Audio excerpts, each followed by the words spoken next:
এই আইসিইউ বিজনেসটা একটা মানে আলাদা বিজনেস, মানে কৃষকের যত বিজনেস আছে, কৃষক ভ্রমণের যত বিজনেস আছে, বিজনেসটা সব থেকে আলাদা বিজনেস। তাই এই বিজনেসটা আমাদেরকে সম্পূর্ণ আলাদাভাবে করতে হবে।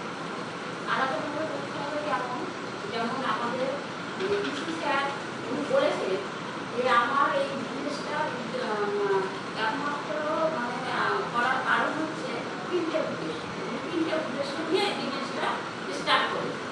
যেমন প্রথম হচ্ছে ওনার স্বাস্থ্য রক্ষা করার জন্য এই বিজনেসটা করতে হবে আমাদের। 2 নম্বর হচ্ছে স্বাবলম্বী হওয়া, আর 3 নম্বর হচ্ছে আমাদেরকে নতুন ভারত নির্মাণ করতে হবে। আর আমাদেরকে প্রতি বাড়িতে যে ঘরে ঘরে বলতে হবে, মানুষকে শেয়ার করতে হবে, দিতে হবে, মানুষকে জানাতে হবে, মানুষ না করবে